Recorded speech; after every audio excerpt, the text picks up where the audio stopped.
दोस्तों सभी को नमस्कार। आपके दोस्त का नाम रंजीव राणा।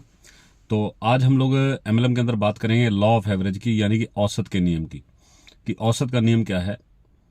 100% कोई भी व्यक्ति सक्सेसफुल नहीं होता है, लेकिन उसके पीछे वजह होती हैं कि क्या वो 100% करता है। और अक्सर अमूमन बहुत सारे लोग ये कहते हैं कि मैं सब जानता हूं। तो अगर आप सब जानते हैं तो मुझे नहीं लगता कि ये सारी यूनिवर्सिटीज़ होती, ये सारे इंस्टीट्यूशंस, सारे संस्थान होते, सारे स्कूल कॉलेज यूनिवर्सिटीज़ होते, जहाँ पर भी अध्ययन के लिए, रिसर्च के लिए लोगों को विषय डिलीवर किए जाते हैं और उनके ऊपर लोग सारी जीवन लगाते हैं अध्ययन करने के लिए। ये सब होता। अगर आप सब जानते हैं तो फिर आप सक्सेसफुल क्यों नहीं हैं? अगर आप सब जानते हैं तो आप पीड़ित और प्रताड़ित क्यों महसूस करते हैं? अब आप सब जानते हैं तो जो है गैर हाजिरी किस चीज़ की है आपकी लाइफ के अंदर? गैर हाजिरी किस चीज़ की है? मेरी बातों को समझिएगा। अगर जल्दी समझ में आया तो बहुत अच्छी बात है, नहीं समझ में आया तो 2-3-4 बार वीडियो देख लीजिएगा। लेकिन ये हमें दोस्तों जानना बहुत ज़रूरी है कि क्या वाकई में मैं सब कुछ जानता हूँ। अगर मैं सब कुछ जानता हूँ तो मैं दुनिया का सबसे सफल इंसान होना चाहिए। मुझे लगता है कि हर व्यक्ति को लगातार सीखने की आवश्यकता होती है। अगर मैं आपसे कहूँ कि दिल्ली यहाँ से 500 किलोमीटर दूर है तो चलना है, और आप ये कहें कि नहीं सर मुझे दिल्ली दिख नहीं रहा है यहाँ से, तो मैं कैसे जाऊँगा? पहले मैं अच्छे से देख लूँ कि दिल्ली कहाँ पर है, फिर मैं चलूँगा।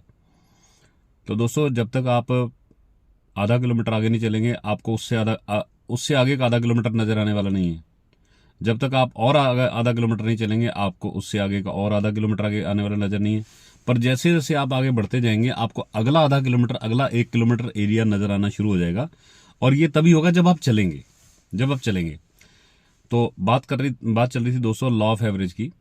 तो लॉ ऑफ एवरेज में बहुत सिंपल है कि यदि हम किसी भी काम के अंदर 100% सफलता हासिल करना चाहते हैं, 100% हम सफलता हासिल करना चाहते हैं, तो 100% सफलता के लिए दोस्तों 100% एफर्ट्स होना बहुत ज़्यादा जरूरी है। 100% एफर्ट्स होना बहुत ज़्यादा जरूरी है। तो इसके लिए इम्पॉर्टेंट चीज़ें हैं कि हम लोग समझें कि लॉ ऑफ एवरेज क्या है, औसत का नियम क्या है।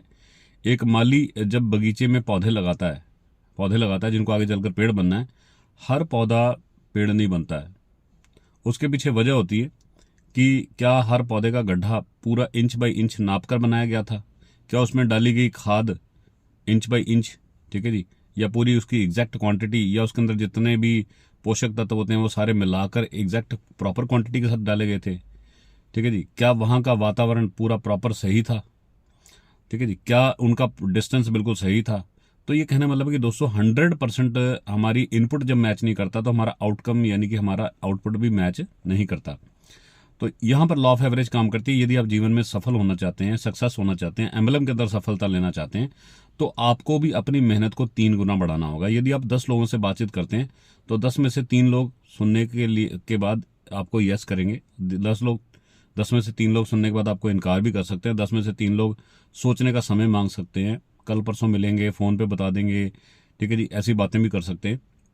लेकिन 10 में से एक व्यक्ति वो भी होगा, वो यही एनालिसिस कर रहा होगा कि हम 10 लोग थे, पहले 3 लोग जिनको मैं बहुत समझदार समझता था वो जुड़ गए, दूसरे 3 लोग वो उनसे भी ज़्यादा समझदार थे, वो नहीं जुड़े, तीसरे 3 लोग जिनको मैं सबसे ज़्यादा समझदार समझता था वो सोचने का समय मांग रहे हैं। वो सोच रहे हैं कि बताएंगे, पूछेंगे, मैं किसकी मानूं, मैं किसकी सुनूं। तो दोस्तों इस वजह से वो व्यक्ति कंफ्यूजन में रहता है और वो कर ही नहीं पाता। और कई लोगों की जिंदगी में सिर्फ कंफ्यूजन ही उनका भाग्य निर्धारण करता है कि उनका कुछ होना है या नहीं होना है। तो लॉ ऑफ एवरेज है, यदि 10 लोगों से आप बातचीत करते हैं तो 3 लोगों का जुड़ना तय है, लेकिन आपका 100% एफर्ट्स उन 3 लोगों के पीछे भी होना बहुत ज़्यादा जरूरी है।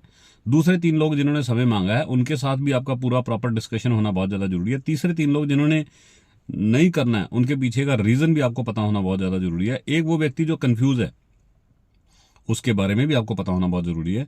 तो ये चीज़ें हैं जो लॉ ऑफ एवरेज तय करती हैं। यदि आपने कोई इवेंट ऑर्गेनाइज करना है तो आप 300 लोगों को बुलाइए, 100 लोगों का आना सुनिश्चित है, लेकिन 300 लोगों को बुलाने के लिए भी आपकी एफर्ट्स 100% आपके दिल से एफर्ट्स होनी चाहिए। अगर आप 100 लोगों को अगर आपने प्रेजेंटेशन देना है तो आप 300 लोगों को इनवाइट कीजिए। इनविटेशन के फॉर्मूला भी आपके बहुत सटीक होने चाहिए। आपका इनविटेशन जो है एकदम हार्डली होना चाहिए, प्रोफेशनली होना चाहिए, ठीक है जी। आप उसको बड़े अच्छे ढंग से उसको करें ताकि सामने वाले व्यक्ति को समझ में आए कि नहीं वाकई में सीरियस होकर उन्होंने मुझे इन्वाइट किया, तो I have to go there और मुझे इसको सुनना है। तो दोस्तों ये जो चीजें मैंने भी आपको बताई हैं, इनको थोड़ा सा फोकस कीजिए कि अगर आपने कुछ भी काम करना उसकी क्वांटिटी 3 गुना बढ़ा दीजिए। 3 गुना यानी कि अगर आप 100 लोगों को इन्वाइट करना चाहते हैं, 100 लोग आपके प्रोग्राम में हाजिर हों, तो 300 को इन्वाइट कीजिए। अगर आप चाहते हैं 100 आईडीज निकालनी है तो 300 लोगों को प्रेजेंटेशन दीजिए।